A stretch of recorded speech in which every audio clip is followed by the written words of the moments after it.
My earliest memory. Oh, God. Is pain.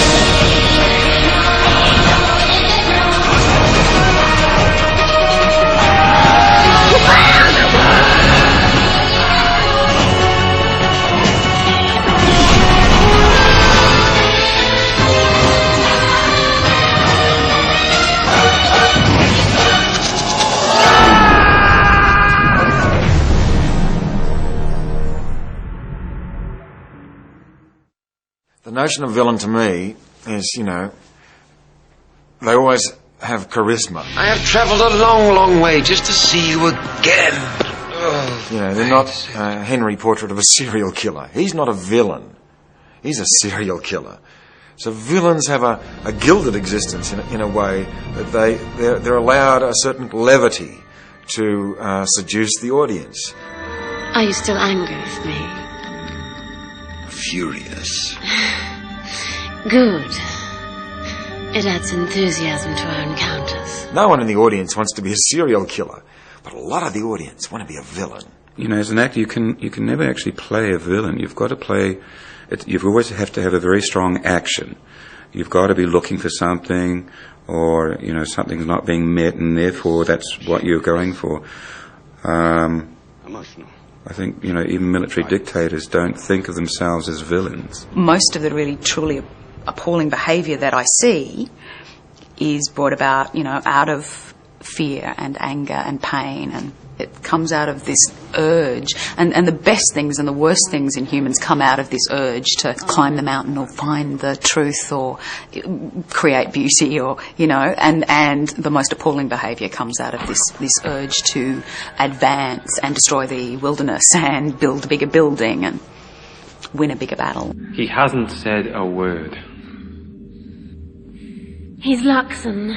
He'll die first. Which means all this pain has been for nothing. As it will continue to be. But perhaps you like pain. Creating villains over a long-term story is a really delicate and difficult thing to do.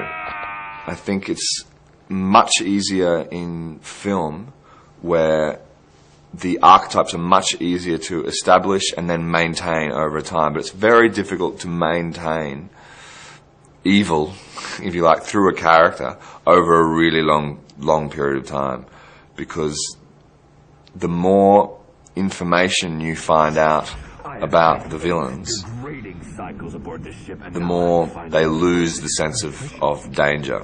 I don't know who you are, where you're from, or what you want, but if you threaten my freedom, I'll kill you. Your imagination is always more potent than facts. So if you're imagining the evil things, if there are enough blank spaces around an evil character, Scorpus or Natira, or whatever the case may be, then your imagination is going to think that they're much scarier, that they're much more evil, that they can do a lot more damage, that the potential for terror is greater.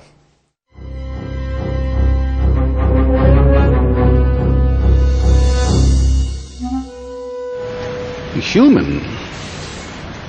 It will require some study. I will, personally, enjoy pulling you apart to see what you're made of. I've never thought of Grace as a villain. I always thought of him as a man who was searching for something. He was taken away as a child. He's lost his brother that he's looked after. My brother's prowler. Medical stop. Status of the device. You rammed his prowler! He ran into me! You killed him! It was an accident! Why do you keep blaming me? I did everything I could to avoid him! He was always looking for something, some answer to his life, which he could lock onto, and, I think he was close to finding it, actually, with Talon. Talon. The firing mechanism on your cannon was taken from you by the peacekeepers. The rest have been captured. And Moya will soon be enslaved. Unless we do something. Something radical. You and I. Together. I never saw him as a villain. I saw him as a great military mind. He's a strategist. Inform the rear battle fighter. They will take charge of the Armada. We are going after the Leviathan.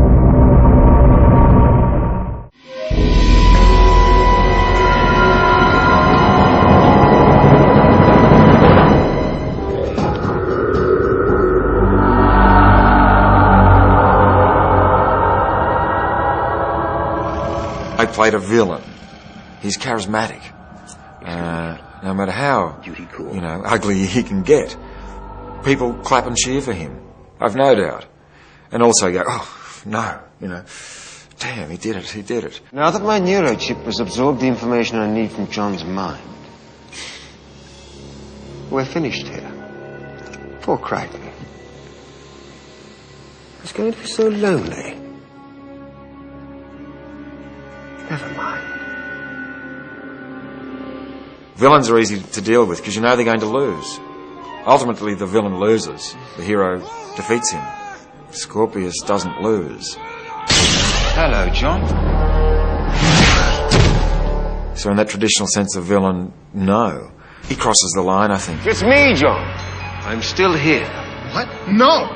No. You're gone. The chip's gone. Get out of my head. I'd like to. I don't wish to remain here, therefore you must die.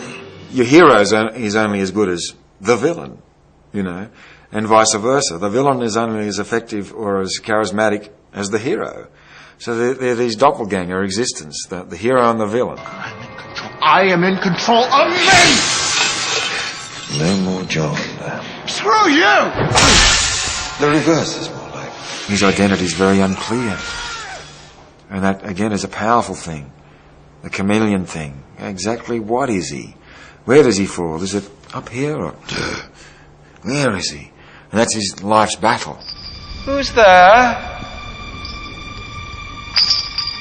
Who's there? So he's forged this being. He looks like this. He wears this armour. He has this coolant rod. He's part machine, part reptile, part, semi-human-ish. All these elements. What is he? He doesn't know. The Scallons will rule half this galaxy! Oh, Grasshopper, you're so screwed.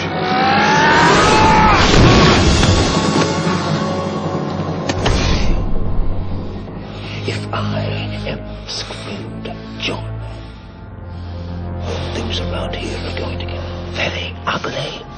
Maybe he sees something in John Crichton that may be a part of himself. He mightn't like it either.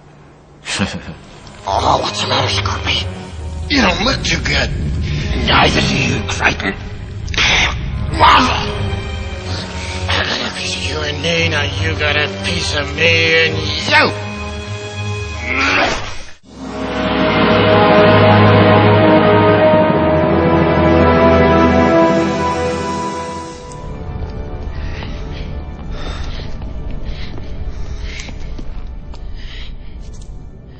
Remember me?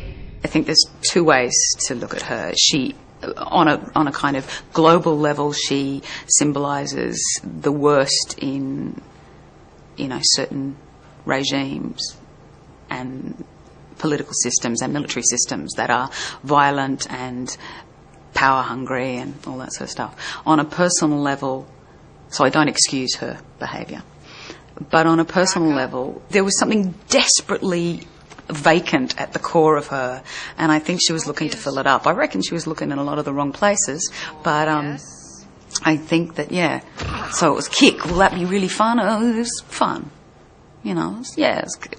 But it wasn't, didn't do the thing that ultimately, that's really deep, and I don't know if anybody could even see it, but there was, a big black hole in her, and I think that was scary and sad too. In my hands, you can have peace. I can have peace. I have been in your hands. There's no peace there. Just power. You are so self-righteous. I have used all my skills, all my resources for one perfect chance at peace. And because of you, it is gone. And I am... Frau. Screwed. Raped. One of the things that I liked about Farscape when I saw it, one of the things I liked about Farscape when I read it, that it is morally grey or ethically grey, that unlike so much, especially large-scale stories, there is a complexity and a sense of moral choice, and the good guys can be really quite appalling. You know, if you look at an action that they take, there are some pretty nasty ones that both of them... I mean, you know, Crichton brought a thermonuclear device to a peace conference, as far as I'm aware. You know, for me, if I was just watching that as a fan, I'd be going, he's the good guy. I have to question why he's doing it. And that's kind of interesting. And there's Grazer, who is a horrendous, you know, beast, saying, I'm doing this for peace. I'm prepared to, you know, get rid of the Luxon territories for peace for many more people. You know, the greatest good for the greatest number. Doesn't that make her really good? It doesn't. But, you know, I think always there's that question. And people, you know, the bad guys have perfectly good justifications for why they do what they do. And the good guys have perfectly good justifications for why they do the terrible things they do too. I mean, I think the major difference between the good guys and the bad guys in this is that at least some of the time the good guys love each other. Talon, I want you to share something with me. Before he dies, you can taste something that is denied to peacekeepers. Something that you will never know.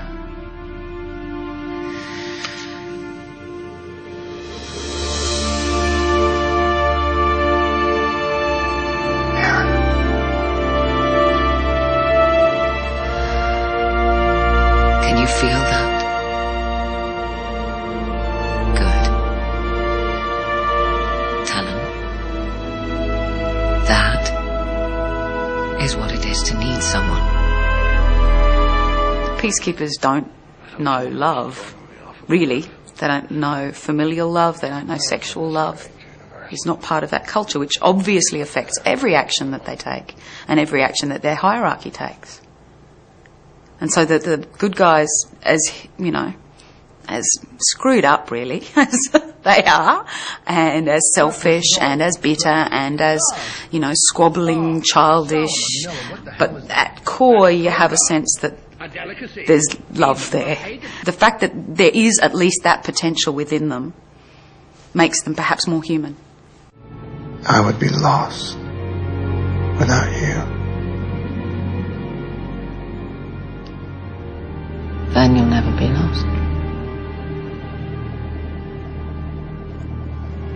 No matter what happened, you have worked your way into my heart.